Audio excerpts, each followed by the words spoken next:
bientôt 4 ans que je suis suivie pour mes fibromes et j'ai fini par apprendre ce traitement-là un peu par moi-même et c'est pas comme si j'étais laissée à moi-même là-dedans. Là. J'ai eu des suivis avec des gynécos. Mon médecin de famille sait que je suis en processus pour tout ça. Donc, j'étais quand même surprise, mais pas agréablement surprise de savoir en fait que je trouvais cette alternative-là par moi-même. Donc, je vais vous expliquer tout ce que j'ai appris. Je vais aussi vous dire ce que mon docteur en pense. Mais avant de commencer, n'oubliez pas de vous abonner, c'est super important pour ma chaîne et de laisser un petit commentaire aussi, ça va pouvoir m'aider à grandir et maintenant on va se lancer dans le contenu du jour. Ça fait quand même un petit moment que je parle de mes fibromes sur ma chaîne, mais je vais quand même vous faire un petit recap parce que je me doute que peut-être que vous venez tout juste de tomber sur ma chaîne ou vous savez tout simplement pas ma vie par cœur, fait qu'on va faire un recap ensemble. Donc, toute mon adolescence, du plus loin que je me souvienne, j'avais des maux de ventre incroyables et quand je vous dis des maux de ventre, là, c'était vraiment, ça me paralysait, fallait que je sois clouée au lit ou sur le divan, bref. Vous le savez, et comme plusieurs choses en médecine, ça a été banalisé parce que je suis une femme, donc parce que ça doit être mes menstruations qui commencent, parce que c'est mon système reproductif qui s'active en tant que jeune petite fille et je le saurais jamais vraiment, mais je suis persuadée qu'en quelque part, ça devait être beaucoup plus que ça. Je crois en fait que c'est des fibromes que j'ai eu depuis mon adolescence, mais on l'a pas investigué nécessairement parce que, tu sais, je lis beaucoup là, sur les fibromes et tout, puis ça fait longtemps qu'on m'en parle, et souvent, c'est les femmes de 40 ans et plus qui en ont des fibromes, donc possiblement qui se sont dit, bon, la petite fille de 10-12 ans, impossible qu'elle ait ça, des fibromes. Donc, ils n'ont jamais investigué ce côté-là de possibilités pour mes maux de ventre. Donc, on avance beaucoup dans le temps. On se rend, j'ai 25 ans à ce moment-là. C'est ma première grossesse, première échographie. Je suis toute contente de voir mon bébé pour la première fois. Et c'est là qu'on m'annonce que j'ai des fibromes. Puis, bon, là, ça, je l'ai raconté plus dans mes récits de grossesse et de naissance sur ma chaîne, mais grosso modo, je savais pas du tout ce que c'était un fibrome. D'ailleurs, j'aurais dû commencer par ça, mais qu'est-ce que c'est un fibrome si vous ne savez toujours pas c'est quoi? Je vais vous lire la petite définition ici. Les fibromes utérins sont une excroissance non cancéreuse qui se développe à partir des muscles de l'utérus. Environ 70% des femmes de 40 ans et plus vont en développer, indique le manuel médical Merck. Je savais pas où je m'en allais avec ça, est-ce que c'était risqué pour ma grossesse ou non. Et effectivement, il y avait des risques pour ma grossesse. Peut-être que mes données sont pas à jour, mais on revient un petit peu dans le temps et à ce moment-là, on m'avait dit qu'il y avait 5% de chances que soit je fasse une fausse couche ou que j'accouche prématurément, ce qui s'est pas passé ni pour une grossesse ni pour l'autre. Par contre, ça m'a amené énormément de douleurs, énormément d'inconfort pendant mes 2 grossesses et à chaque fois que j'en parlais, on me disait « Ah, c'est pas normal, c'est pas supposé faire ça, un fibrome. » Moi, il était bien placé pour mes grossesses, donc ça l'a pas non plus impacté bébé pendant ma grossesse. C'était vraiment moi qui ressentais plus l'impact du fibrome. Le fibrome en soi, physiquement, je le sentais et il me faisait mal. Mais c'est pas supposé faire mal des fibromes, puis toutes les femmes... Il y a bien des femmes qui vivent avec ça, des fibromes, fait que c'est pas inquiétant. M'ont dit les médecins, qui soit n'ont jamais eu de fibrome et soit étaient des hommes. Donc après mon premier accouchement, on est toujours première grossesse, j'ai appris mes fibromes. Premier accouchement, quelques mois après, je rencontre le gynécologue. On fait des échographies ensemble pour voir parce que justement, les hormones de grossesse peuvent faire grossir beaucoup les fibromes, mais en étant plus enceinte, ça peut aussi les faire diminuer. Ce qui n'était pas du tout mon cas, donc moi, ils sont restés bien gros et bien présents. Je les sentais toujours autant.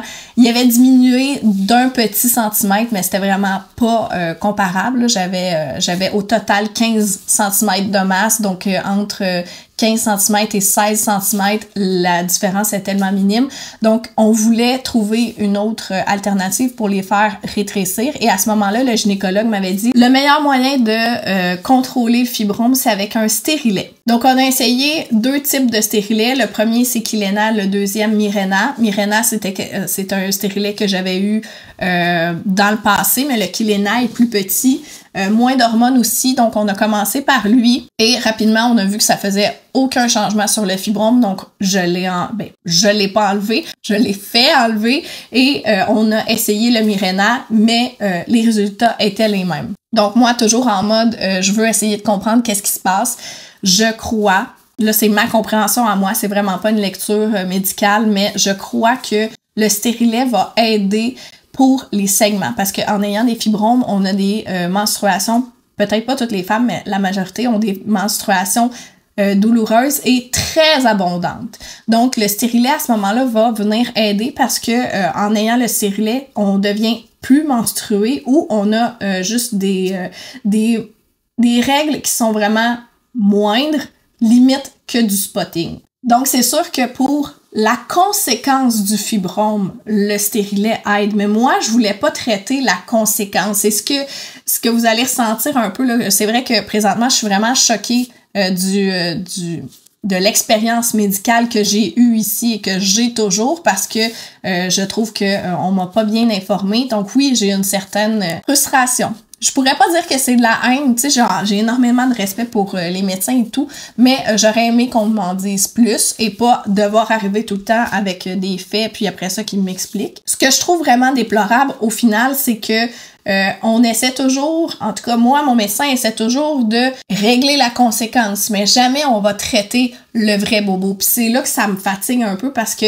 si je lui dis « Ah, j'ai des immenses maux de ventre, je suis plus capable, faut vraiment qu'on trouve une solution, je crois que c'est mes fibromes parce que c'est vraiment à ce niveau-là que j'ai mal, mais j'aimerais, tu sais, qu'on fasse des examens, on aille voir est-ce que j'ai autre chose qui pourrait causer ça, mais vraiment mes maux de ventre, c'est insupportable, puis je ne peux pas me permettre d'être arrêtée. J'ai 2 enfants, j'ai une vie professionnelle, je ne peux pas constamment être clouée au lit, donc ça fonctionne pas. Sa solution, des pilules. Je dois lui dire, j'ai des saignements super abondants. Solution, pilule au stérilet. Fait que c'est ça que je trouve un peu plate, c'est qu'on va pas chercher vraiment à guérir ce qui a causé ça au départ. On s'en va tout le temps et seulement mettre des plasters sur les bobos qui saignent. Et c'est là que ça me dérange.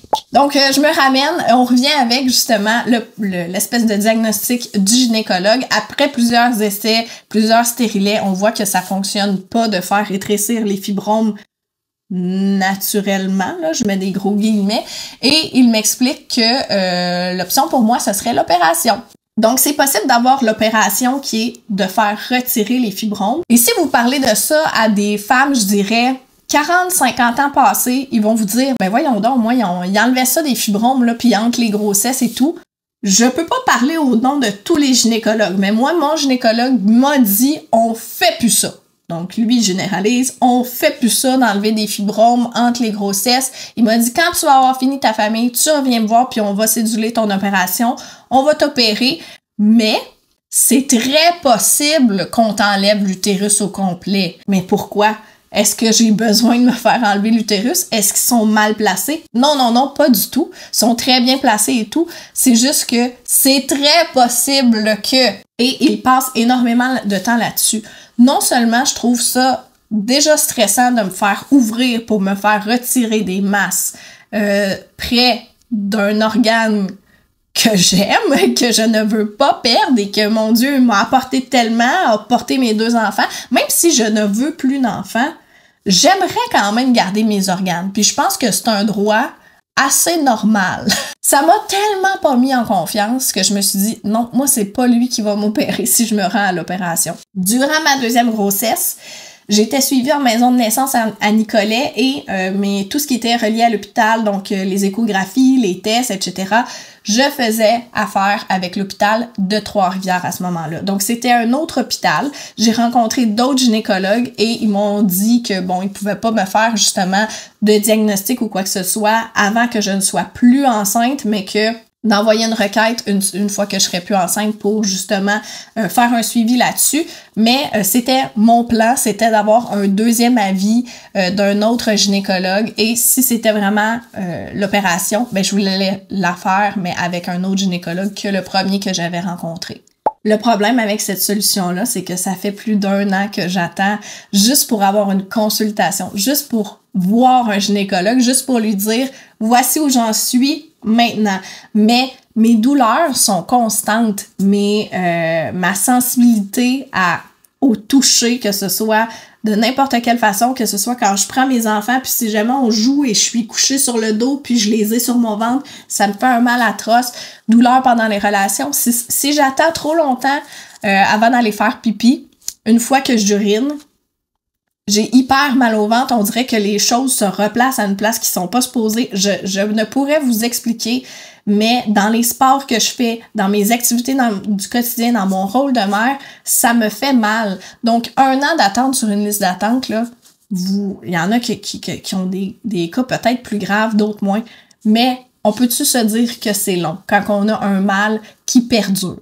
Donc, c'est pour ça que je suis allée voir mon médecin puis je lui ai dit « J'aimerais avoir une autre requête pour faire avancer mon dossier. » Et pendant ce rendez-vous-là, il me parle que « Ah oui, il avait déjà entendu parler d'un espèce de vaccin qui se donne, puis ça fait disparaître les fibromes. » Puis je disais « Ben moi, si je peux éviter une opération, c'est ça que je veux. » Il me dit « Oui, mais je suis comme pas trop sûre, fait que je vais t'envoyer en gynécologie, puis on verra à partir de là. » Donc là, moi, je pars avec mes choses et je lui demande une copie de la requête. Parce que je suis un peu fatigante de même. Puis, je voulais aussi m'assurer qu'elle se rende à Trois-Rivières et non qu'elle reste avec l'hôpital où j'avais déjà été suivie.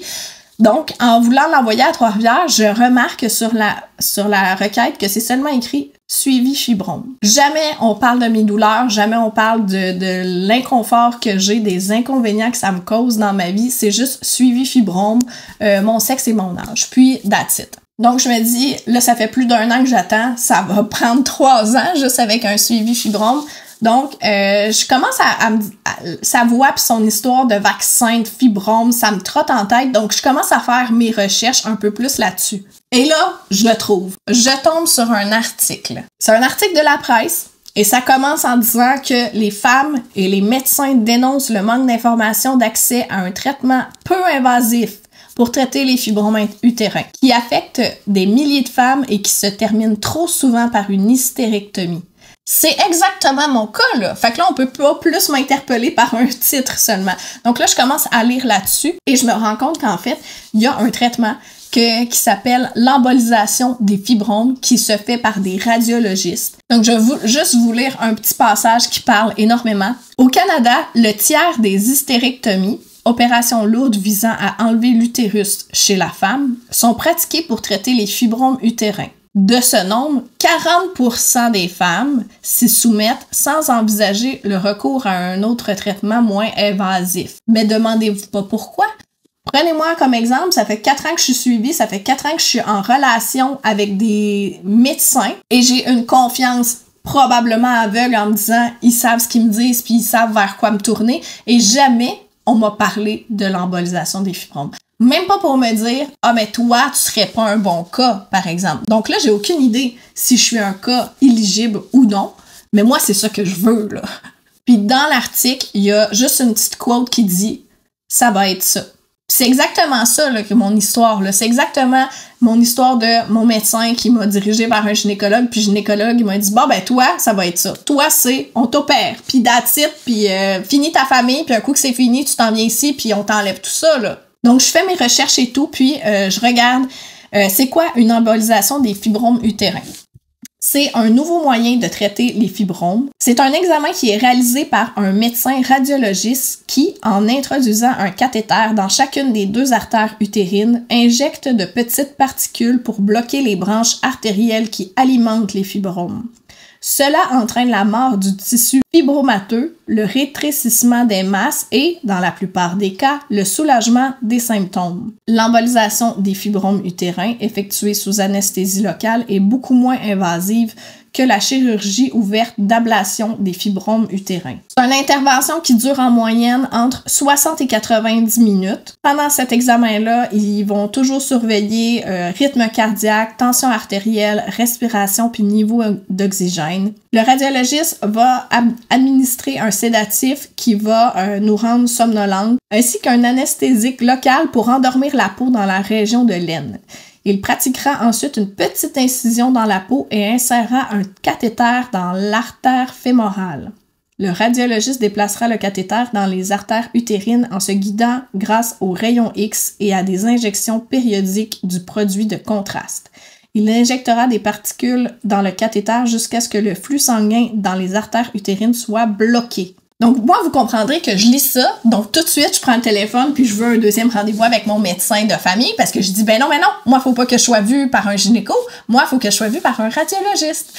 Donc, bon, on comprend des informations, moi, je suis pas au courant de rien, là. Donc, je finis par avoir rendez-vous avec mon médecin puis je lui dis, d'ailleurs, je veux me faire retirer mon stérilet parce que là, au contraire, je trouve que ça... Mes hormones sont all over the place récemment. Ça, ce sera un dossier pour un autre jour, mais ça va pas à ce niveau-là. Je veux qu'on fasse autre chose. Puis, je veux vraiment mettre la pédale au plancher pour mon dossier pour les fibromes. Fait que dites-moi ce qu'il faut que je fasse. J'aimerais avoir une deuxième requête s'il faut absolument que j'aille en gynécologie. Et sinon, voici ce que j'ai trouvé. Je lui parle de l'article et je lui dis, je veux aussi une requête pour aller voir un radiologiste. Et là, lui, tout de suite, là, en mode panique, il met les pieds ses breaks, puis il me dit là, calmez-vous. Et il sait absolument de quoi je parle. Absolument. Il m'explique tout ce que je viens de vous expliquer, puis il me dit, là, un cathéter, c'est pas un petit job, là, puis c'est une grosse affaire, puis blablabla. Je ne comprends pas pourquoi, si c'était disponible, pourquoi vous m'en avez pas parlé. Et là, il me parlait des risques du cathéter, etc. Donc, je les ai également, les risques. Complications possibles dans les 12 premières heures. Elles sont rares. Comme toute intervention qui implique la pose d'un cathéter à l'intérieur d'un vaisseau sanguin, l'embolisation implique la possibilité d'un saignement au site de ponction. Il peut arriver que la patiente développe une réaction allergique aux produits de contraste utilisés, l'iode.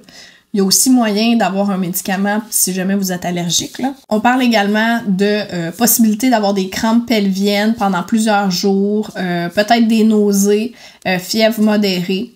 Les crampes les plus sévères se produisent au cours des 24 heures suivant l'opération, mais s'améliorent rapidement dans les jours suivants.